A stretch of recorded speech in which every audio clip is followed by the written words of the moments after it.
నమస్తే. నేను మీ లక్ష్మీ చౌదరిని. వెల్కమ్ టు మిక్స్డ్ మధురిమలో Telugu audio stories. Brindavanam part 105తో మీ ముందుకు వచ్చేసాను. కథలోకి వెళ్ళే ముందు వీడియోకి లైక్స్, హైప్స్ ఇవ్వడం మర్చిపోకండి యార్. మీరు ఇచ్చే లైక్స్, హైప్స్ మా కథ మరింత మందిలోకి రీచ్ అవుతుంది. ఇక కథలోకి వెళ్ళిపోదాం. 2 రోజులుగా సరిగా నిద్రపోక ఉదయాన్నే లేచి అందరితో పాటు పనులు చేయలేకపోతుంది రాజీ. ఇన్నాళ్ళు చారిటీలో ఉన్న ఆవిడకు ఒక ప్రత్యేకమైన గది, ఏసీ సౌకర్యం ఉంది.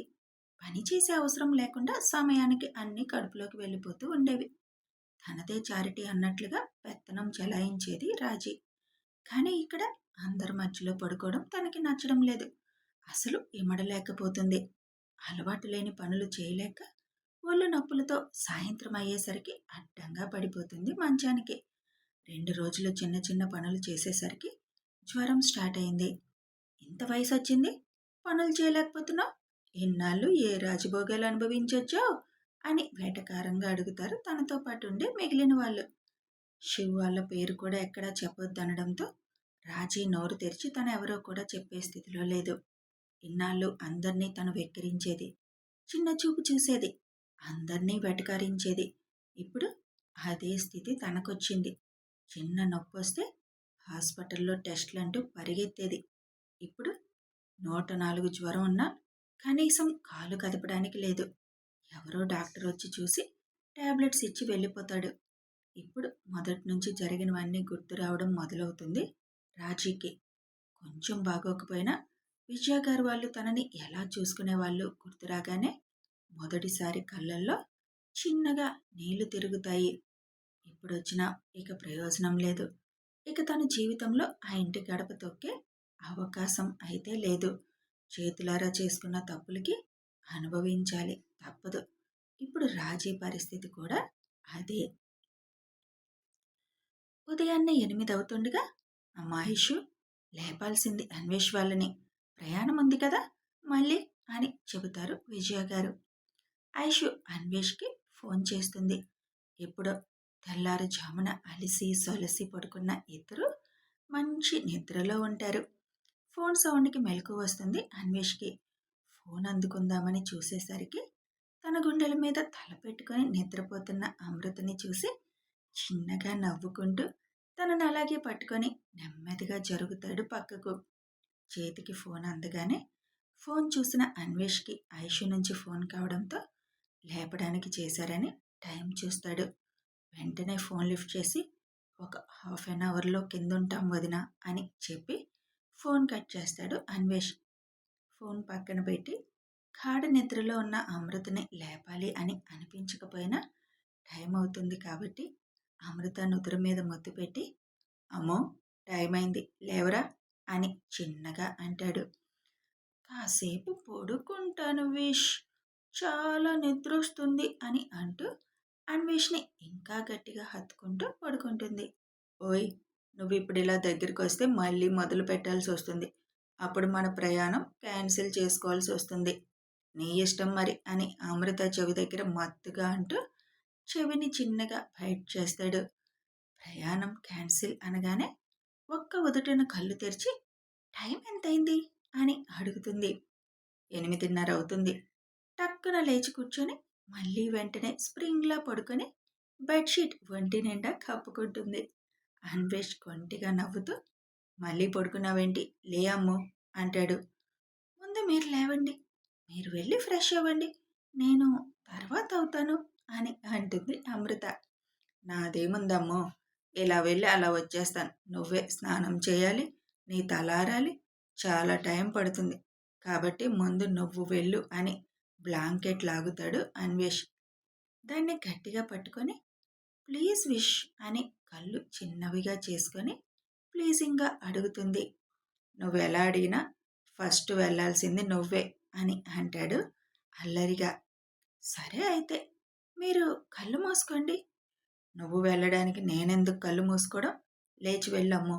ఇప్పటికే వదిన ఫోన్ చేసింది.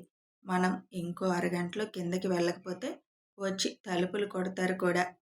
అమ్మో, ఇప్పుడు వాళ్ళందరి ముందుకు నేను వెళ్ళలేను బాబోయ్, నన్ను ఆడేసుకుంటారు అని అంటుంది అమృత. అయితే ఈ రూమ్లోనే ఉండిపోదామా అని అమృతని చుట్టుకుంటాడు అన్వేష్. వద్దులేండి, లేదండి, ముందు అత్తయ్య వాళ్ళు ఏమనుకుంటారు, ఇంకా కిందకు దిగలేదనుకుంటారు అని ఒంటి నిండా బెడ్షీట్ కప్పుకొని లేచి పరిగెత్తుకుంటూ వాష్రూంలోకి వెళ్ళిపోతుంది. అది చూసి అన్వేష్ నవ్వుకుంటూ తను కూడా లేచి నైట్ ప్యాంట్ వేసుకుని హాస్పిటల్కి ఒకసారి ఫోన్ చేస్తాడు. 3 రోజుల క్రితం తను ఆపరేషన్ చేసిన పేషెంట్ కండిషన్ ఎలా ఉందో కనుక్కోవడానికి చేస్తాడు. బాగానే ఉంది సార్, లేచి తిరుగుతున్నారు కూడా అని చెబుతుంది అటువైపు నుంచి నర్స్. సరే అయితే అని ఫోన్ కట్ చేసి బాల్కనీలోకి వెళ్తాడు అన్వేష్. అమృత బయటికి రాగానే తను కూడా ఫ్రెష్ అవ్వడానికి వెళ్తాడు. అమృత తల శుభ్రంగా తుడుచుకొని రెడీ అయి అన్వేష్ ప్యాకింగ్ బ్యాగ్ చూస్తుంది. అన్నీ పెట్టుకున్నారా లేదా అని ఒకసారి చెక్ చేస్తుంది ఆ బ్యాగ్ని. అప్పుడే వాష్రూంలో నుంచి బయటికి వచ్చిన అన్వేష్ వెనక నుంచి అమృతని హత్తుకొని, అప్పుడే సతీధర్మం పాటిస్తున్నావా అని అడుగుతాడు. మరి పాటించాలి కదా, కూర్చోండి తల తుడుస్తాను అని అన్వేష్ని కూర్చోబెట్టి తల తుడుస్తుంది. అమృత తల తుడుస్తున్నంతసేపు అన్వేష్ చిలిపి పనులు చేస్తూనే ఉన్నాడు. ముద్దుగా కసురుతూనే శుభ్రంగా తల తుడుస్తుంది. పదండి, ఇప్పటికే చాలా టైం అయింది, అసలు అందరూ మనల్ని ఏమనుకుంటారో, మిమ్మల్ని ఏమీ అనరు, నేనే కనీసం దిగలేదు ఇంతసేపు అంటుంది అమృత. ఇక్కడెవరూ అలా అనుకునే వాళ్ళు లేరు, తెలుసు కదా నీకు, ముందు చెప్పు, నీకేం ప్రాబ్లం లేదు కదా, పెయిన్ ఏం లేదు కదా అని అడుగుతాడు అన్వేష్. మా ఆయన నాకు కష్టం కలగకుండా డీల్ చేశారులేండి, ఇంకెందుకు నాకు ప్రాబ్లం ఉంటుంది అని అన్వేష్ మెడ చుట్టూ చేతులు వేసి అన్వేష్ కళ్ళల్లోకి చూస్తూ చెబుతుంది. అమృత నడుం చుట్టూ చేతులు వేసి దగ్గరికి లాక్కొని, ఆహా, మరంత బాగా డీల్ చేసినప్పుడు ఏదైనా గిఫ్ట్ ఇవ్వచ్చుగా అన్వేష్ అల్లరిగా అడుగుతాడు. ఇచ్చే టైం వచ్చినప్పుడు ఇస్తానులేండి, ఇప్పుడు పదండి సార్ అని అన్వేష్ చేయి పట్టుకొని రూమ్లో నుంచి బయటకు వస్తుంది అమృత. ఇద్దరూ కలిసి కిందకి దిగొస్తుంటే అందరూ ఆనందంగా చూస్తూ ఉంటారు. ఇద్దరు మొహాల్లో ఉన్న సంతోషం చూసి వాళ్ళు హ్యాపీగా ఉన్నారని అర్థమైపోయింది అందరికీ. కిందికి రాగానే ముందు వెళ్ళి దేవుడికి దండం పెట్టుకొని రండి అని చెప్తారు విజయ గారు. ఇద్దరు వెళ్ళి దేవుడికి దండం పెట్టుకొని వస్తారు. వాళ్ళ కోసమే బ్రేక్ఫాస్ట్ కూడా చేయకుండా కుర్ర గ్యాంగ్ అంతా వెయిట్ చేస్తూ ఉండడంతో వాళ్ళని బ్రేక్ఫాస్ట్ చేయమని విజయ గారు వాళ్ళు హాల్లోకి వచ్చేస్తారు. ఇద్దరిని ఆట పట్టిస్తూ సరదాగా జోకులు వేసుకుంటూ బ్రేక్ఫాస్ట్ ఫినిష్ చేస్తారు అందరూ. వాళ్ళ ప్రయాణానికి టైం దగ్గర పడుతుండడంతో ఇద్దరూ రెడీ అయిపోయి బ్యాగ్స్ పట్టుకొని బయటికి వస్తారు. వాళ్ళ చేతిలో టికెట్స్ పెడతాడు శివ్. ఎయిర్పోర్ట్కి వెళ్ళాక ఓపెన్ చేసుకొని చూడండి అని చెబుతాడు శివ్. ఆ మాట వినగానే ఎక్కడ ఓపెన్ చేస్తాడేమో, ఎక్కడికి వెళ్తున్నారో చూద్దాం అనుకున్నా అన్వి ఆశలకు గండి పడుతుంది. అన్వి మొహం చూసి అందరూ నవ్వుకుంటారు. అందరూ వాళ్ళకి హ్యాపీ జర్నీ చెప్పి సెండ్ ఆఫ్ ఇక్కడే ఇస్తారు. ఎవరిని ఎయిర్పోర్ట్కి కూడా వద్దంటాడు శివ్. అమృత వాళ్ళ నాన్న దగ్గరికి వెళ్ళి, సాయంత్రం వెళ్ళిపోతున్నారు కదా నాన్న, జాగ్రత్త మీ ఆరోగ్యం, సమయానికి తినండి, తిండి మానేసి కూర్చోవద్దు అని చెబుతుంది. శారద దగ్గరికి వెళ్ళి, పిన్ని, నాన్న జాగ్రత్త, ఇంకిప్పుడు ఆ ఇంట్లో నేను ఉండను, అది మొత్తం మీదే, ఇక నుంచైనా బాధ్యతగా ఉండండి పిన్ని అని చెప్పి దివ్య దగ్గరికి వెళ్ళి, నాన్న నువ్వే జాగ్రత్తగా చూసుకోవాలి దివ్య, ఇంక నేను అక్కడికి వచ్చేది ఏమీ లేదు, వాటి మీద నేనేమీ ఆశపడను లేదు, నాన్న బాగుంటేనే మీ ఇద్దరూ బాగుంటారు, సమయానికి తిండి తినగలుగుతారు, అదే నాన్నకేమన్నా అయితే మీ ఇద్దరిని చూసే దిక్కు కూడా ఎవరూ లేరు, ఇన్నాళ్ళు మీకు నేనే కదా అడ్డు, ఇప్పుడు నేను లేను కదా, కనీసం నాన్నని జాగ్రత్తగా చూసుకోండి అని చెప్తుంది. వాళ్ళకి ఎంత చెప్పినా వేస్ట్లే కానీ నేను జాగ్రత్తగానే ఉంటాను తల్లి, నా గురించి ఆలోచించకుండా నువ్వు అల్లుడు గారితో సంతోషంగా గడుపు అని చెబుతారు రవి గారు. వాళ్ళిద్దరి వైపు ఒకసారి చూసి అందరికీ బాయ్ చెప్తుంది అమృత. హ్యాపీ జర్నీ చిన్న మమ్మీ చిన్న డాడీ అని ఆయు ఆశి విష్ చేస్తారు. థ్యాంక్ యూ బంగారాలు, మిమ్మల్ని మిస్ అవుతాను నేను అంటుంది అమృత. 10 days ఎక్కడా పిన్ని, వచ్చాక అల్లరి చేసేద్దాం అని అంటారు ఇద్దరు. వాళ్ళిద్దరి చేతికి పిల్లలిచ్చిన వాచీలు ఉండడం చూసి థ్యాంక్ యూ, మేమిచ్చిన గిఫ్ట్ మీరు యూజ్ చేస్తున్నందుకు అని అంటారు ఇద్దరు సంతోషంగా. అన్వేష్ ఇద్దరిని ఎత్తుకొని చెప్పాను కదా బంగారం, అవి మాకు చాలా ప్రీషియస్ అని ఇద్దరిని కిందకి దించి మీరు కూడా టూర్ వెళ్తున్నారు కదా, జాగ్రత్తగా ఉండండి, నాన్నను వదిలి ఎటు వెళ్ళకండి, తెలియని ప్రాంతం కదా అని జాగ్రత్తలు చెప్తాడు అన్వేష్. ఓకే పాపాయ్, మేము జాగ్రత్తగానే ఉంటాం, వాళ్ళకి మనం చెప్పనవసరం లేదులే, ఎక్కడైనా నెగ్గుకొచ్చేస్తారు, మీకు టైం అయింది ఇంక పదండి అని కిరణ్ అంటాడు. అందరికీ బాయ్ చెప్పి అన్వేష్ అమృత వాళ్ళ హనీమూన్ ట్రిప్కి పయనం అవుతారు. వాళ్ళు వెళ్ళగానే హరిగారు రవిగారు ఫ్యామిలీని తీసుకొని వాళ్ళ ఇంటికి స్టార్ట్ అవుతామంటారు. మేము ఇంక సాయంత్రం అటునుంచి అటు వెళ్ళిపోతాము అమ్మా, అమృత బాధ్యత మీదే, అన్నీ మీరే చూసుకోవాలి, జాగ్రత్తగా చెప్తే ఏదైనా చేస్తుంది, ఏదన్నా తప్పు చేస్తే తల్లిగా మందలించండి అని చెప్తారు రవిగారు. అమృత గురించి ఇంక మీరేం ఆలోచించకండి, ఇక దివ్య సంగతి చూసుకోండి మీరు, అమృతకి మేమున్నాం, ఇదే పుట్టిల్లు, ఇదే మెట్టినిల్లు తనకి, ఇంకా మీరెప్పుడు తనని చూడాలనుకుంటే అప్పుడు వచ్చేసేయండి అని చెబుతారు విజయ. వాణి దగ్గరికి వెళ్ళి కూడా అలాగే చెబుతారు రవి గారు.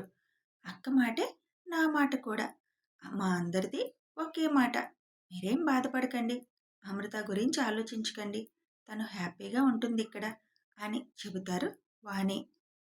అందరికీ చెప్పేసి రవిగారి ఫ్యామిలీ కూడా అక్కడి నుంచి బయలుదేరుతారు. సాయంత్రం ఫ్లైట్కి మేము కూడా బయలుదేరుతున్నాం వదిన అని అనురాధ గారు అంటారు. అందరూ ఒకేసారి వెళ్ళిపోతారా ఏంటి అని అడుగుతారు విజయ. నేను మొన్నే వెళ్లాల్సిందాన్ని, శివ్ మాట్లాడాలని ఆపేశాడు, ఇంక బయలుదేరుతాంలే వదిన, ఆయనకి ఇంకా లీవులు లేవు కదా అంటారు అనురాధ గారు. సరే మీ ఇష్టం అంటారు విజయ. శ్రీ అన్వి వాళ్ళు కూడా వెళ్ళడానికి రెడీ అవుతారు. అన్నయ్య వాళ్ళు టూర్ నుంచి రాగానే నీకు సీమంతం ఉంటుంది, మళ్ళీ 5వ నెల నిండబోయే ముందు చేస్తాం అని చెబుతారు శ్రీకి విజయ. శివ అన్నయ్య వాళ్ళు రావడానికి 10 రోజులు పడుతుంది కదా, వచ్చాక చూద్దాంలే అని వెళ్ళిపోతారు వాళ్ళు కూడా వాళ్ళ ఇళ్ళకి. హాల్లోనే కూర్చొని మెయిల్స్ చెక్ చేస్తున్న శివ్ ఫోన్ మోగుతుంది. విలని పాపని ఫాలో అవుతున్న టీం మెంబర్ చేయడంతో పక్కకు వెళ్ళి ఫోన్ లిఫ్ట్ చేసి ఎనీ న్యూస్ అని అడుగుతాడు. ఎస్ సార్, ఇప్పుడే ఎయిర్పోర్ట్లో రసూల్ దిగాడు, అతన్ని రిసీవ్ చేసుకోవడానికి స్వయంగా ఆ అమ్మాయే వచ్చింది, ఇప్పుడే ఇద్దరు కారులో స్టార్ట్ అయ్యారు అని చెప్తారు విలని పాపని ఫాలో అవుతున్న శివ్ టీం మెంబర్స్. ఎక్కడికి తీసుకువెళ్తుందో చూడండి, ఇంటికి తీసుకువెళ్తే ఓకే, లేదంటే ఎక్కడికి తీసుకువెళ్తుందో చూడండి, మిస్ అవ్వద్దు అని చెబుతాడు శివ్. ష్యూర్ సార్, మేము ఫాలో అవుతున్నాం, ఓకే కేర్ఫుల్గా ఉండండి అని చెప్పి ఫోన్ కట్ చేస్తాడు శివ్. వీడి దగ్గరైనా ఏమైనా ఇన్ఫర్మేషన్ దొరుకుతుందో లేదో చూడాలి, రేపు చూడాలి వీడి పని, వీడి సంగతి కూడా తేల్చి ఫ్లైట్ ఎక్కాలి అనుకుంటాడు శివ్. శివ్ వాళ్ళ ఇంటి దగ్గర నుంచి వచ్చిన తర్వాత రూమ్లోనే ఉండిపోతారు రమేష్ గారు. తన ఎదురుగా వెళ్తే ఎక్కడ బయటపడిపోతారో, కోపంతో ఎక్కడ అడిగేస్తారో అని ఆయన అక్కడే ఉండిపోతారు. చేతన్, రేపు మార్నింగ్ వచ్చేస్తాను నేను అని చెప్పి వెళ్ళిపోతాడు. ఉన్నట్టుగానే తన బ్యాగ్ తీసుకొని వస్తాడు. ఉదయాన్నే చేతన్ వచ్చేసరికి విలని పాప రసూల్ కోసం వెళ్ళిపోతుంది. చేతన్ వచ్చాక కొంచెం టెన్షన్ తగ్గించుకుంటారు రమేష్ గారు. ఇక నువ్వే హ్యాండిల్ చేయి బాబు, నాకు అసలు తనని చూస్తే ఎక్కడ ఓపెన్ అయిపోతానేమో అని భయంగా ఉంది, వీలైనంత వరకు నేను తనకి ఎదురు పడకుండానే ఉంటాను అని అంటారు రమేష్ గారు. నో అంకుల్, మీరిప్పుడు తొందరపడితే మీ అమ్మాయి ఎక్కడుందో కూడా మనకి తెలియకుండా పోతుంది, కాబట్టి కొద్దిగా ఓర్పుగా ఉండండి అని చెబుతాడు చేతన్. అందుకోసమే కదా ఇంత సైలెంట్గా ఉన్నాను, లేకపోతే ఈ అమ్మాయిని ఫ్రాడ్ చేసిందని జైల్లో కూర్చోబెట్టేవాడిని, కానీ నా కూతురు కోసమే ఆగుతున్నాను అని అంటారు రమేష్. వచ్చాక నేను ఇక్కడ ఉంటానంటే ఎంత ఎగురుతుందో చూడాలి అంకుల్ అని తన రూమ్ ఏదో కనుక్కొని తన లగేజ్ తీసుకొని వెళ్ళిపోతాడు. ఎయిర్పోర్ట్కి చేరుకున్న అమృత అన్వేష్ లోపలికి వెళ్ళాక బోర్డింగ్ పాస్ తీసుకోవడం కోసం కవర్లో ఉన్న టికెట్లు ఓపెన్ చేసి చూస్తారు. అందులో ఉన్న పేరు చూసి ఇద్దరు ఆనందంగా ఒకరి మొహం ఒకరు చూసుకుంటారు. కథ కొనసాగుతుంది. మరి శివ్ ఎక్కడికి వాళ్ళని పంపిస్తున్నాడు తెలియాలి అంటే వేచి చూడండి. ఇక శివ్ అనుకున్నట్టు రసూల్ గడికి చెక్ పెట్టగలడా తెలియాలి అంటే కథని ఫాలో అయిపోండి. వీడియో నచ్చితే ఒక లైక్ చేయండి, షేర్ చేయండి, కామెంట్స్ రూపంలో మీ అభిప్రాయం తెలపండి, సబ్స్క్రైబ్ చేసుకొని సపోర్ట్ చేయండి. Thanks for watching.